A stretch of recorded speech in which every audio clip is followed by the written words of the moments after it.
الحمد لله الحمد لله وكفى والصلاة والسلام على سيد الرسل وخاتم الأنبياء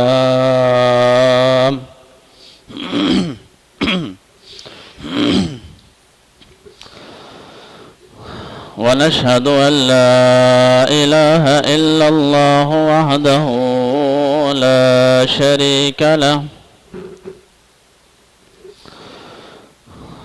ونشهد أن سيدنا وسندنا ومولانا محمدا عبده ورسوله أرسل رسوله إلى كافة للناس بشيرا ونذيرا وداعيا إلى الله بإذنه وسراجا منيرا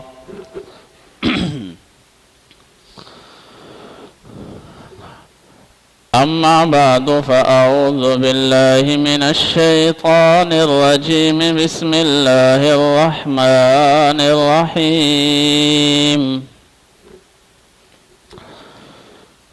قل ادعوا الذين زعمتم من دونه فلا يملكون كشف الضر عنكم ولا تحويلا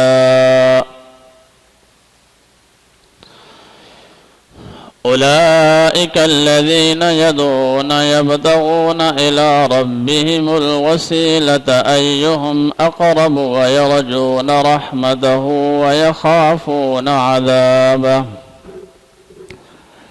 إن عذاب ربك كان محذورا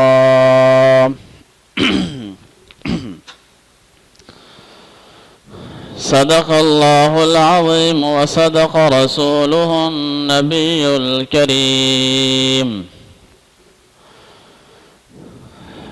إن الله وملائكته يصلون على النبي يا أيها الذين آمنوا صلوا عليه وسلموا تسليما درشی پڑھ لیں اللهم صل على سيدنا مولانا محمد وعلى آل سيدنا مولانا محمد يا رب صل وسلم دائما أبدا على حبيبك خير الخلق كلهم سبحان ربك رب العزة عما يصفون وسلام على المرسلين والحمد لله رب العالمين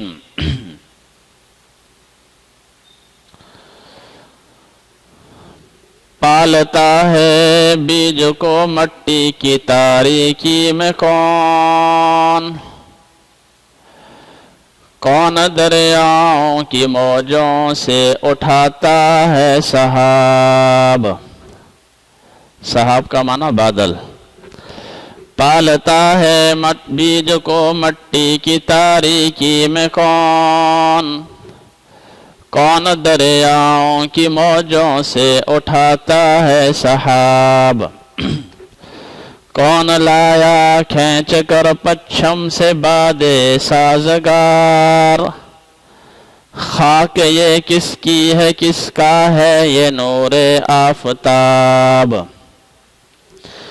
کس نے بھر دی موتیوں سے خوشائے گندم کی جیب کس نے بھر دی موتیوں سے خوشائے گندم کی جیب موسموں کو کس نے سکھلائی ہے خوئے انقلاب دے خدایا یہ زمین تیری نہیں تیرے آبا کی نہیں تیری نہیں میری نہیں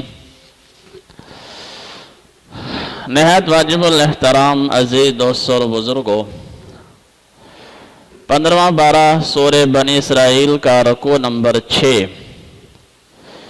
اس رکوع کا ترجمہ اور اس کی تفسیر آپ کے سامنے عرض کی جا رہی ہے۔ اللہ تعالیٰ نے اس رکوع میں 8 آیات بیان فرمائیں، اور ان 8 آیات میں رب ذوالجلال نے 5 حکمت کی باتیں بیان فرمائیں۔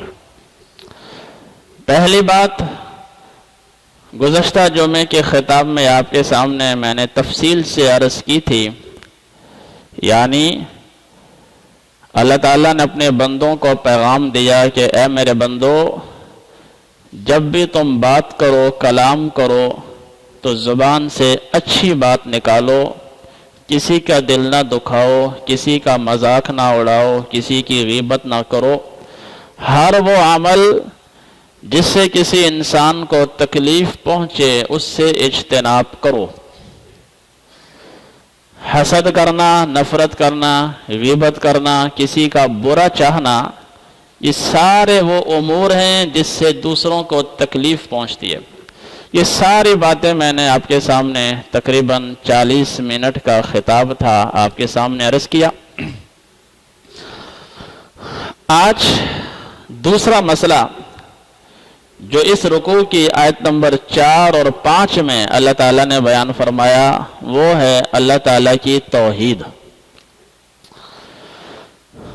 پہلے مسئلے کو دوسرے مسئلے کے ساتھ مناسبت کیا ہے؟ واضح ہے کہ گناہوں سے وہ شخص بچے گا جس کا اللہ کی ذات پر ایمان ہوگا،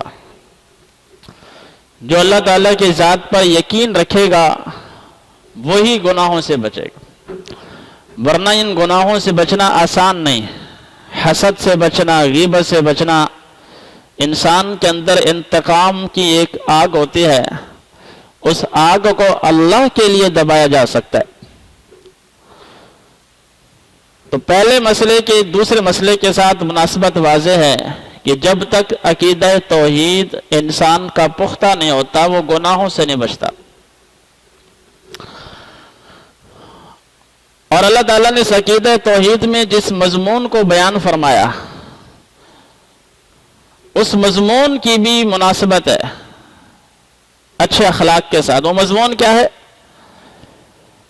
کہ ساری کائنات مل کر کسی کو تکلیف نہیں پہنچا سکتی جب تک اللہ نہ چاہے، ساری کائنات مل کر کسی کو سکھ نہیں پہنچا سکتی جب تک کہ اللہ نہ چاہے۔ جب یہ بات ہمیں سمجھ میں آ جائے گی، جب یہ چیز ہمارے ذہنوں میں راسخ ہو جائے گی کہ نفع نقصان کا مالک اللہ ہے، رزق اللہ کے ہاتھ میں، عزت اور ذلت کا مالک وہ اللہ ہے، زندگی اور موت کا مالک وہ اللہ ہے، تو پھر میرے بھائیوں یقیناً ہم کسی کے خلاف نہیں ہوں گے، کسی کو ذلیل کرنے کی کوشش نہیں کریں گے، کسی کو نقصان پہنچانے کی کوشش نہیں کریں گے، کسی کو دکھ دینے کی کوشش نہیں کریں گے۔ جب ہمارا یہ ایمان پختہ ہو جائے کہ نفع نقصان اللہ کے پاس، ذلت عزت اللہ کے پاس، مالداری فقیری اللہ کے پاس، ہر چیز میرے رب کے قبضے میں، تو میرے برا چاہنے سے کیا ہوگا؟ میں چاہوں کسی کو ذلیل کروں، جب اللہ نہیں چاہے گا تو کیسے کر سکتا ہوں؟ تو پھر فائدہ کیا وہ جذبہ رکھنے کا؟ جب میں کسی کو نقصان نہیں پہنچا سکتا تو پھر وہ جذبہ رکھنے کا فائدہ کیا ہے جب میرے ہاتھ میں کچھ بھی نہیں؟ اللہ تعالیٰ نے 17ویں پارے کے آخری رکوع میں ہماری بے بسی اس حد تک بیان فرما دی کہ تمہارے دسترخوان سے اگر مکھی اپنے منہ میں تھوڑا سا کھانے کا ذرہ لے لے، ساری کائنات مل کر اس مکھی کے منہ سے کھانے کے ذرے کو واپس نہیں لے سکتے۔ تمہاری تو یہ طاقت ہے، تو پھر ہم کسی کے خلاف برا چاہیں، کسی کو نقصان پہنچانا چاہیں تو اس کا کوئی فائدہ نہیں۔ تو اس لیے پہلا جو مسئلہ تھا اچھے اخلاق، اچھی بات زبان سے کہو، کسی کو تکلیف نہ پہنچاؤ، کسی کو دکھ نہ پہنچاؤ، کسی کو ذلیل کرنے کی کوشش مت کرو، کسی کا برا مت چاہو۔ اس کا تعلق اس دوسرے مسئلے عقیدہ توحید کے ساتھ۔ چنانچہ ارشاد فرمایا، سماعت فرمائیں، اللہ تعالیٰ نے کس خوبصورت انداز میں عقیدہ توحید کے اس مسئلے کو سمجھایا۔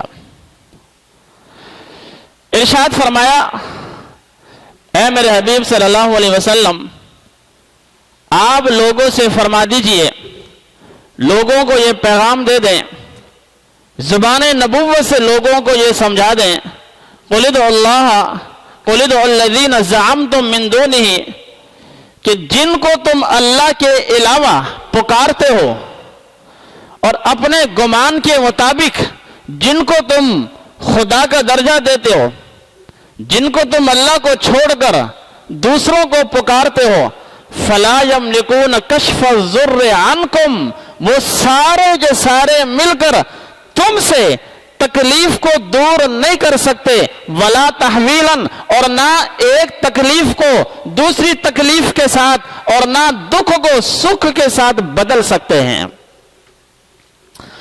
تکلیف ہٹا بھی نہیں سکتے، تکلیف دور بھی نہیں کر سکتے، اور ایک بیماری کو دوسری بیماری کے بدلے یا خوشی کو غم کے بدلے یا غم کو خوشی کے بدلے تبدیل نہیں کر سکتے۔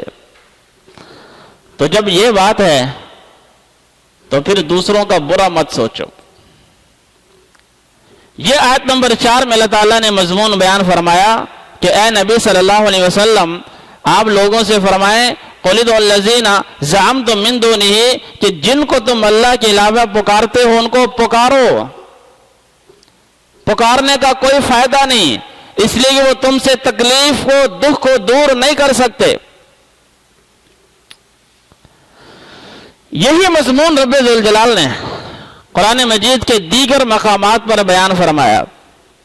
بڑے خوبصورت انداز میں رب ذوالجلال نے اس مضمون کو سمجھایا، اور میرے بھائیو حقیقت ہے، اگر یہ چیز ہمیں سمجھ میں آ جائے، ہمارے ذہنوں میں راسخ ہو جائے، تو ہمارے دل صاف ہو جائے، اور دل کی صفائی ہی دین کو مطلوب ہے، دل کی صفائی ہی میرے رب کو مطلوب ہے، کیونکہ صاف دل کی طرف رب ذوالجلال نظر رحمت کرتا ہے۔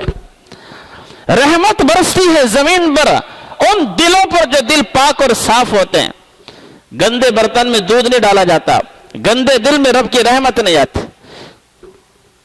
چنانچہ پارہ نمبر 11 کے آخر میں اللہ تعالیٰ نے اسی مضمون کو ارشاد فرمایا کہ لوگوں، لا تدعو من دون اللہ، مت پکارو اللہ کے علاوہ ما، ان چیزوں کو، ان معبودان باطلہ کو،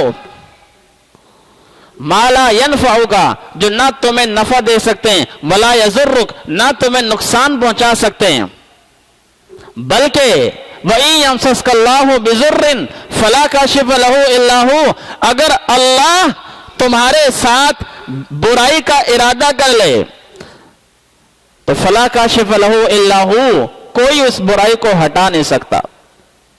وَإِن يُرِدْكَ بِخَيْرٍ فَلَا رَادَّ لِفَضْلِهِ، اور اگر وہ رب تمہارے ساتھ بھلائی کا ارادہ کر لے تو فَلَا رَادَّ لِفَضْلِهِ، اس کے فضل کو کوئی روک نہیں سکتا۔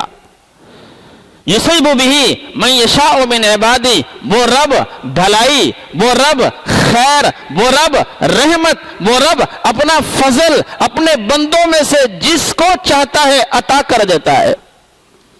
وَهُوَ الْغَفُورُ الرَّحِيمُ، وہ بخشنے والا ہے، مہربان ہے۔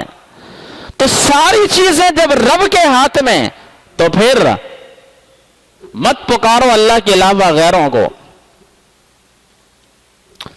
اور غیر میں یہ بھی ہے، اگر میں کسی کے خلاف ہو جاؤں، کسی کو ذلیل کرنا چاہوں، تو میں اپنے ساتھ دوسروں کو ملاؤں گا تاکہ وہ بھی میرے ساتھ شامل ہو جائے، فلاں بندے کو ذلیل کرنے کے لیے، فلاں بندے کو غریب کرنے کے لیے، فلاں بندے کو رسوا کرنے کے لیے دوسروں کو ساتھ ملاؤں گا۔ تبھی پھر غیبت کا دور شروع ہوتا ہے، تبھی پھر جھوٹ کا سلسلہ شروع ہوتا ہے۔ مقصد کیا ہے؟ میرے ساتھ میرا بھائی بھی مل جائے، میرے ساتھ میرا فلاں دوست بھی مل جائے، میرے ساتھ فلاں محلے والا مل جائے، میرے ساتھ فلاں وڈیرا مل جائے، تاکہ فلاں کو رسوا کر دوں۔ یہی ہے غیروں کو پکارنا۔ فائدہ کیا ہے؟ ساری کائنات بھی مل جائے، کچھ نہیں کر سکتے۔ پارہ نمبر 24 میں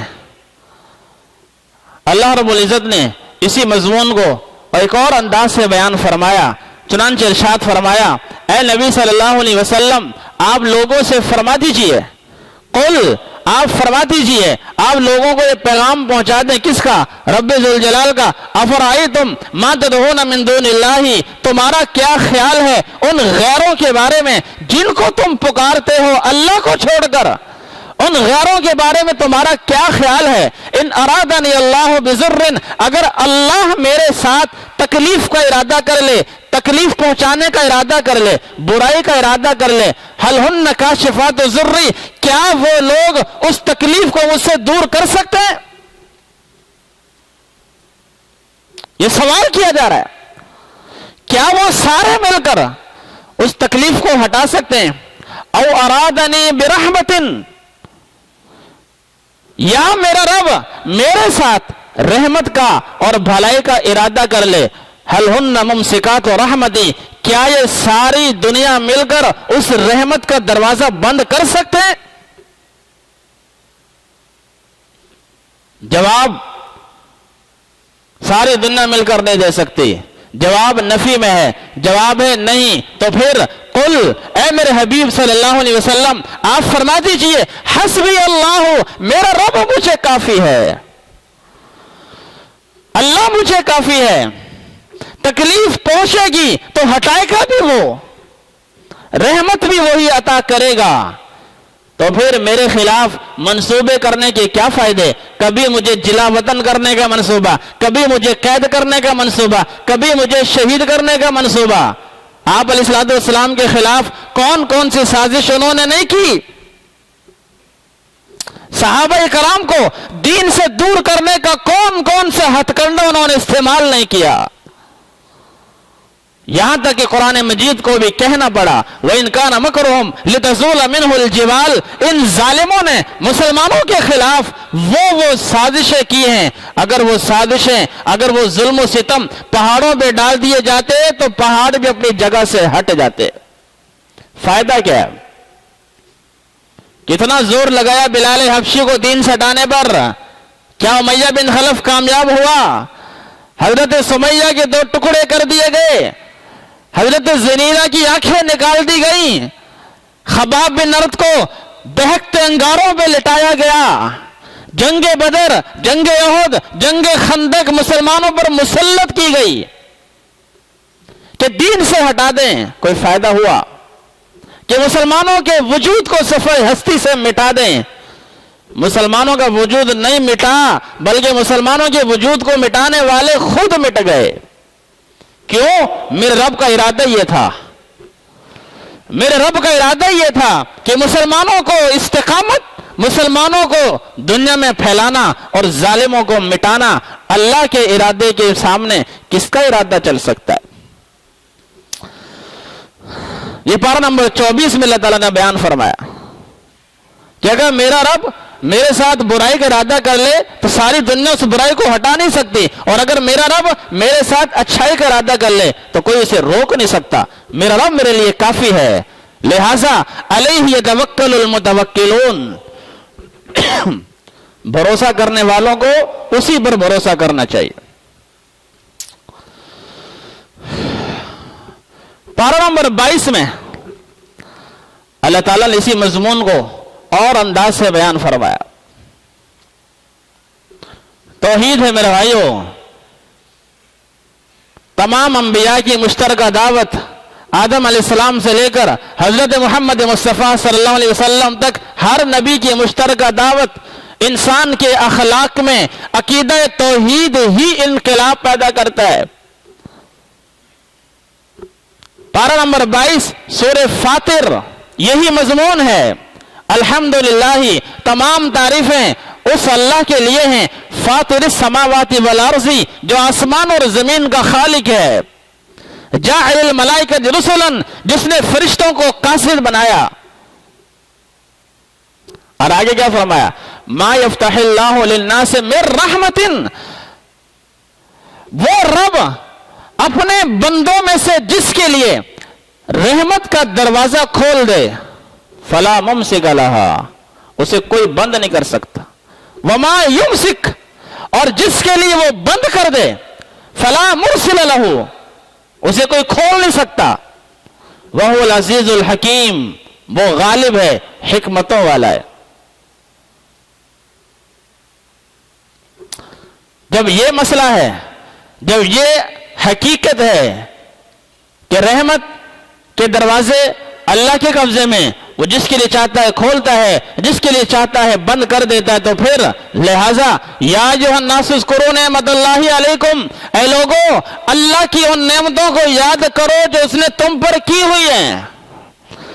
اس نے رحمت کے دروازے تم پر کھولے ہوئے ہیں، تمہیں زندگی عطا فرمائی، آنکھیں، زبان، ناک، کان، دل، جسم، قدم قدم پر تمہیں نعمتوں میں اس نے مستغرق کیا ہوا ہے۔ کھانے کی چیزیں بے شمار، پینے کی چیزیں بے شمار، پھر اولاد، ماں باپ، بہن بھائی، یہ ساری نعمتوں کا ذکر میرے رب نے قرآن مجید میں فرمایا ہے، ان کے حوالے دیے ہیں۔ اتنی رحمتوں کے دروازے تم پر کھولے ہیں، اگر وہ رب رحمتوں کے دروازے تم پر کھول سکتا ہے تو میرے بھائیوں بند بھی کر سکتا ہے۔ آنکھیں دے سکتا ہے تو لے بھی سکتا ہے، دل کو دھڑکا سکتا ہے، دل کو بند بھی کر سکتا ہے۔ اس لیے لوگوں یا ایھا الناس اذکروا نعمت اللہ علیکم، یاد کرو اللہ کی ان نعمتوں کو جو تم پر اس نے کی ہیں۔ ھل من خالق غیر اللہ یرزقکم من السماء والارض، کیا اللہ کے علاوہ کوئی اور تمہارا خالق اور مالک ہے جو آسمان و زمین سے تمہیں رزق پہنچائے؟ ہے کوئی؟ ھل من خالق غیر اللہ، اللہ کے علاوہ کوئی اور خالق و مالک جو تمہیں آسمان و زمین سے رزق پہنچائے؟ لا الہ الا ہوا، اللہ خود ہی جواب ارشاد فرما رہے ہیں، نہیں کوئی نہیں اللہ کے علاوہ۔ فَأَنَّىٰ تُؤْفَكُونَ، اللہ کو چھوڑ کر کہاں بہہ کے جا رہے ہو؟ اور پھر آگے میں رب نے فرمایا 22واں پارہ سورہ فاطر، وَإِن يُكَذِّبُوكَ، اے نبی صلی اللہ علیہ وسلم آپ نے توحید بیان فرما دی، آپ نے حق سچ مسئلہ بیان فرما دیا، اگر پھر بھی یہ لوگ آپ کو جھٹلاتے ہیں تو جھٹلانے دو، جھٹلانے دو۔ آپ سے پہلے پیغمبروں کو بھی جھٹلایا گیا، فقد کذبت رسل من قبلک، آپ سے پہلے پیغمبروں کو بھی جھٹلایا گیا۔ تاریخ گواہ ہے جنہوں نے جھٹلایا ان کا انجام کیا ہوا۔ قل سیروا فی الارض فانظروا کیف کان عاقبۃ المکذبین، ان سے کہو زمین کا چکر لگائیں اور دیکھیں جھٹلانے والوں کا انجام کیسا ہوا۔ ان کے راستے میں وہ بستیاں پڑتی ہیں، قوم عاد، قوم سمود، قوم لوط کی بستیاں ان کے راستے میں پڑتی ہیں۔ آگے اللہ نے پھر فرمایا توحید کے مسئلے کو بیان فرمانے کے بعد نفع نقصان اللہ کے پاس، خوشی غمی اللہ کے پاس، عزت ذلت اللہ کے پاس، امیری غریبی اللہ کے پاس، لہذا یا ایھا الناس، اے لوگو ان وعد اللہ حق، بے شک اللہ کا وعدہ سچا ہے، فلا تغرنکم الحیات الدنیا، یہ دنیا کی زندگی تمہیں دھوکے میں نہ ڈال دے، ولا یغرنکم باللہ الغرور، شیطان تمہیں دھوکے میں نہ ڈال دے۔ یہ دنیا کی چاندنی، یہ دنیا کی شادابی تمہیں اس رب سے غافل اور خفا نہ کر دے۔ ان الشیطان لکم عدو، شیطان تمہارا دشمن ہے، فاتخذوہ عدوا، تم بھی اس کو دشمن سمجھو، اس لیے کہ انما یدعو حزبہ لیکونوا من اصحاب السعیر، شیطان اپنے ماننے والوں کو جہنم کی طرف لے کر جائے گا۔ تو تمہارا دشمن تمہیں جہنم کی طرف لے کر جا رہا ہے، تو کیا تم جانے کو تیار ہو؟ اس لیے تمہیں دنیا کی زندگی دھوکے میں نہ ڈال دے، شیطان تمہیں دھوکے میں نہ ڈال دے۔ الذین کفروا لہم عذاب شدید، عقیدہ توحید کو ماننا ضروری، جو نہیں مانے گا ان کے لیے شدید عذاب ہے، اور جو مانیں گے والذین آمنوا وعملوا الصالحات لہم مغفرۃ واجر کبیر، ان کے لیے بخشش ہے، مغفرت ہے اور اجر کبیر، بہت بڑا اجر ہے۔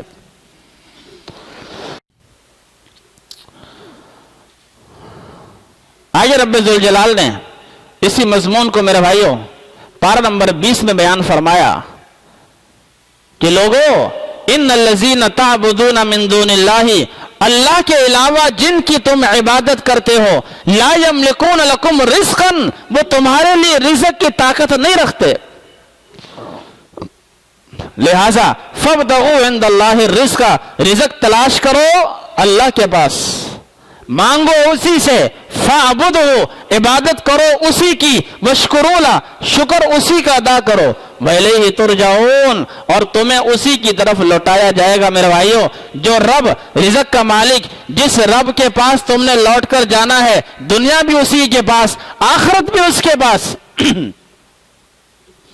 وَإِنَّ لَنَا لِلْآخِرَةَ وَالْأُولَىٰ، اللہ خود فرما رہے ہیں دنیا کے مالک بھی ہم، آخرت کے مالک بھی ہم، دنیا بھی ہمارے قبضے میں، آخرت بھی ہمارے قبضے میں، اور پھر لوٹ کر بھی اسی کی طرف جانا ہے، تو پھر عبادت بھی اس کی کرو، شکر بھی اس کا ادا کرو، اللہ کے غیر پہ نظر مت رکھو۔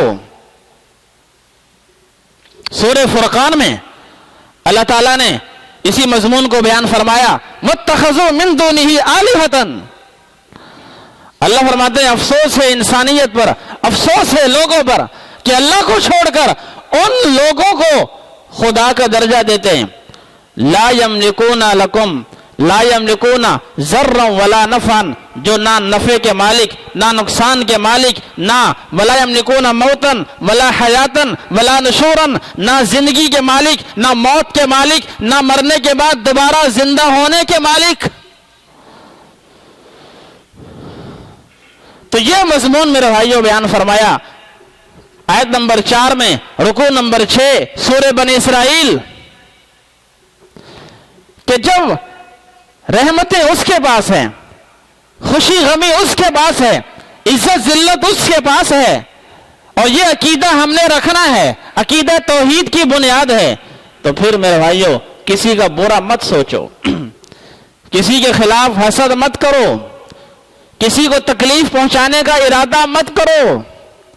میرے نبی علیہ السلام نے فرمایا جو کسی کو ذلیل اور رسوا کرنے کا ارادہ کرتا ہے، اللہ اس ارادہ کرنے والے کو گھر بیٹھے بٹھائے ذلیل اور رسوا کر کے رکھ دیتا ہے۔ فرعون اور نمرود نے حضرت موسیٰ اور ابراہیم علیہ السلام کو ناکام کرنے کی کوشش کی، لیکن ناکام پھر کون ہوا؟ وَأَرَادُوا بِهِ كَيْدًا فَجَعَلْنَاهُمُ الْأَخْسَرِينَ، انہوں نے ارادہ کیا پیغمبروں کو ناکام کرنے کا، لیکن پیغمبر ناکام نہیں ہوئے، ناکام وہ خود ہوئے۔ حالانکہ فرعون اور نمرود کے پاس سب کچھ تھا، سلطنت ان کے پاس، فوج ان کے پاس، ادارے ان کے پاس، طاقت ان کے پاس، اسلحہ ان کے پاس، مال و دولت ان کے پاس، انبیاء کے پاس کچھ بھی نہ تھا، نہ فوج، نہ ادارے، نہ مال و دولت، اگر تھا تو حق اور سچ کی طاقت تھی، اللہ کی توحید کی طاقت ان کے پاس تھی۔ اللہ نے نبیوں کو بچایا، ان ظالموں کو ناکام کر کے دکھایا۔ اس لیے میرے بھائیوں جب یہ چیز ہمیں سمجھ میں آ جائے گی تو پھر کسی کو نقصان پہنچانے کا ارادہ مت کریں، کسی کو ذلیل رسوا کرنے کا ارادہ مت کریں، کسی کو اگر وہ مالدار ہے حسد کی آگ میں جل کر اس کی تجارت کو نقصان پہنچانے کی کوشش مت کریں، اس کے کاروبار کو نقصان پہنچانے کی کوشش مت کریں۔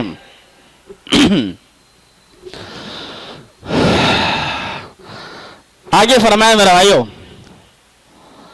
اولئک الذین یدعون یبتغون الی ربہم الوسیلۃ ایہم اقرب۔ بڑا خوبصورت مضمون رب ذوالجلال نے ہمارے لیے بیان فرمایا۔ اللہ فرماتے ہیں کہ جن کو تم اللہ کے علاوہ پکارتے ہو،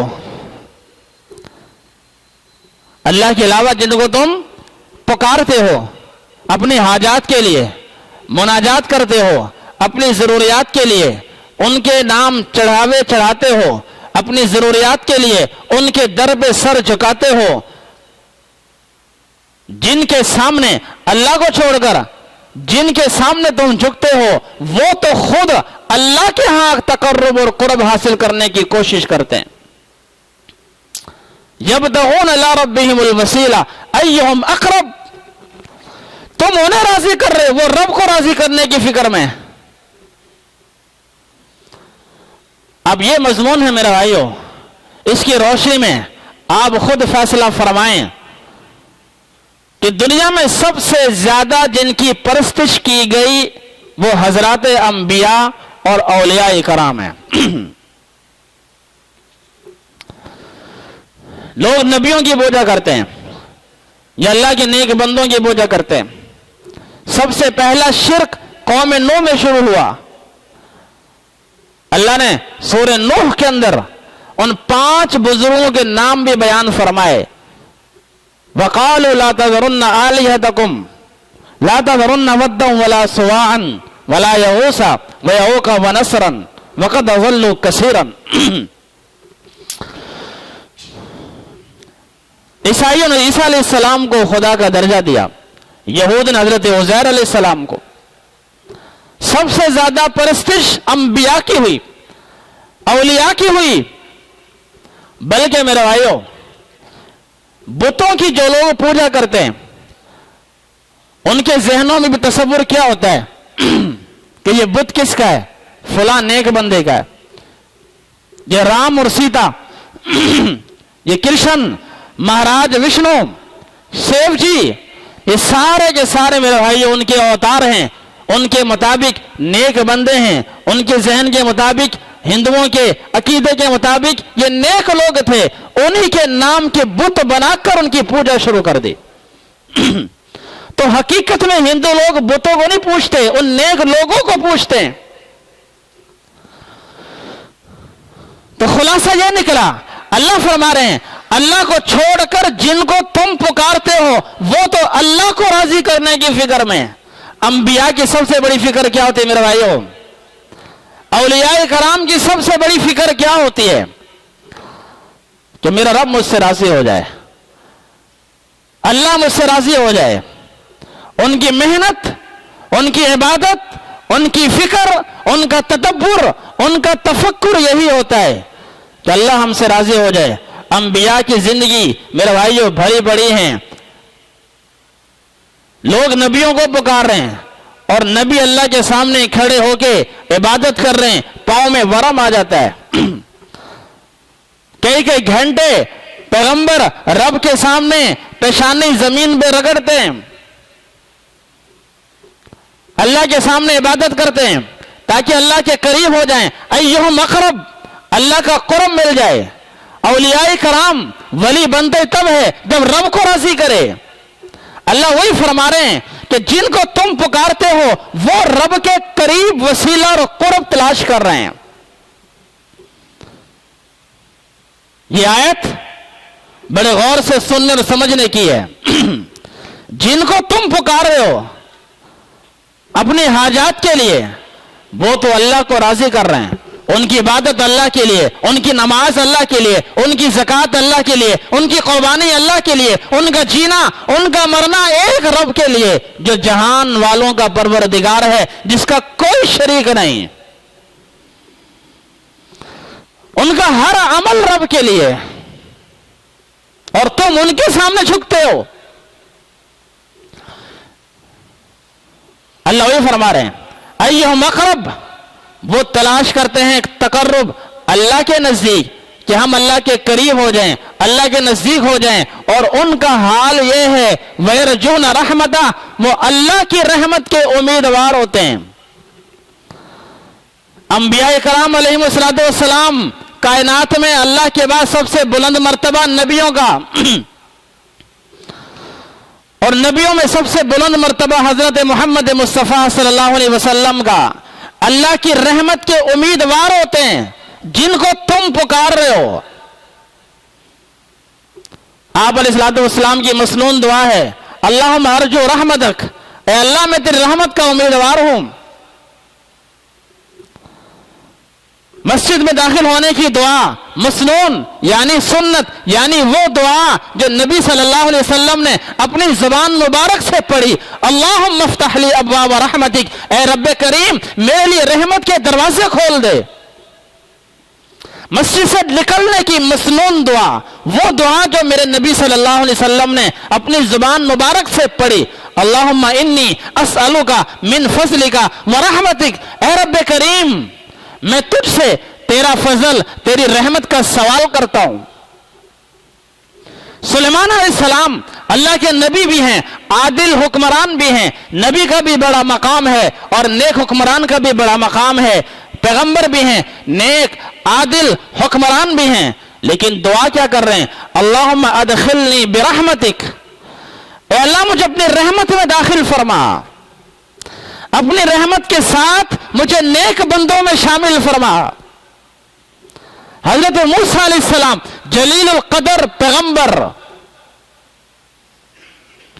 قرآن مجید میں سب سے زیادہ ان کا تذکرہ، دعا کیا فرما رہے ہیں؟ اللہم اغفر لی ولی اخی، اے اللہ مجھے میرے بھائی کی بخشش فرما، وادخلنا فی رحمتک، اے اللہ کریم ہمیں اپنی رحمت میں داخل فرما۔ یہ موسیٰ علیہ السلام دعا فرما رہے ہیں، وانت ارحم الراحمین، اے اللہ تو سب سے زیادہ رحم کرنے والا ہے۔ اللہ یہ فرما رہے ہیں وَيَرْجُونَ رَحْمَتَهْ، یہ میں آیت کی تفسیر آپ کے سامنے عرض کر رہا ہوں کہ جن کو تم اللہ کے علاوہ پکارتے ہو وہ تو خود اللہ کے قریب ہونا چاہتے ہیں، اور وَيَرْجُونَ رَحْمَتَهْ، وہ اللہ کی رحمت کے امیدوار ہیں۔ ایک موقع پر آپ صلی اللہ علیہ وسلم نے فرمایا جنت میں جو بھی جائے گا اللہ کی رحمت سے جائے گا، اپنے عملوں سے نہیں جائے گا۔ صحابہ کرام نے سوال فرمایا یا رسول اللہ صلی اللہ علیہ وسلم کیا آپ بھی اللہ کی رحمت سے جنت میں جائیں گے؟ فرمایا ہاں میں بھی رب کی رحمت سے جنت میں جاؤں گا۔ وَيَرْجُونَ رَحْمَتَهْ، اس کی رحمت کے امیدوار ہیں وہ حضرات، وہ ہستیاں جن کو لوگ پوچھتے ہیں۔ کیا نہیں پوچھا؟ عیسائی حضرت عیسیٰ علیہ السلام کو نہیں پوچھتے؟ قرآن مجید نے اس حقیقت کو بیان فرمایا ہے۔ یہود بھی عزیر علیہ السلام کو پوچھتے، اور ہندوستان کی میں نے آپ کو مثال دے دی، یہ بتوں کو جو پوچھتے ہیں یہ پتھر کو نہیں پوچھتے، بلکہ ان کے ذہنوں کے مطابق یہ عظیم ہستیاں ہیں۔ اور اگلا جملہ اسی آیت کریمہ کا کہ وہ لوگ جن کو یہ لوگ پکارتے ہیں اللہ کے علاوہ وہ خود اللہ کے قریب ہونا چاہتے ہیں۔ وَيَرْجُونَ رَحْمَتَهْ، اور اس کی رحمت کے امیدوار ہیں۔ وَيَخَافُونَ عَذَابًا، اور اس کے عذاب سے ڈرتے ہیں۔ حضرات انبیاء علیہ السلام میں یہ صفت سب سے زیادہ تھی، اللہ کی رحمت کے امیدوار سب سے زیادہ، اللہ کے عذاب سے بھی خوف زدہ سب سے زیادہ۔ وَيَخَافُونَ عَذَابًا۔ بہرحال میرے بھائیو، خلاصہ کلام یہ نکلا کہ پہلا مسئلہ اس رکوع کا اپنے اخلاق کو درست فرمائیں، کسی کو تکلیف نہ پہنچائیں۔ اس دوسرے مسئلے کے بعد اللہ تعالیٰ نے توحید کو بیان فرمایا، اور توحید کو بیان فرمانے کا مقصد میرے بھائیو یہ ہے کہ جب ہمارا یہ عقیدہ بن جائے گا کہ نفع نقصان، عزت ذلت، روزی امیری غریبی، ہر چیز میرے رب کے قبضے قدرت میں ہے، تو پھر ہم کسی کو برا نہیں چاہیں گے، کسی کو تکلیف نہیں پہنچائیں گے، کسی کے خلاف ہم سازش نہیں کریں گے، کسی کو ناکام کرنے کی کوشش نہیں کریں گے۔ اللہ ہم سب کو سمجھ عطا فرمائے۔ وما علینا الا البلاغ المبین۔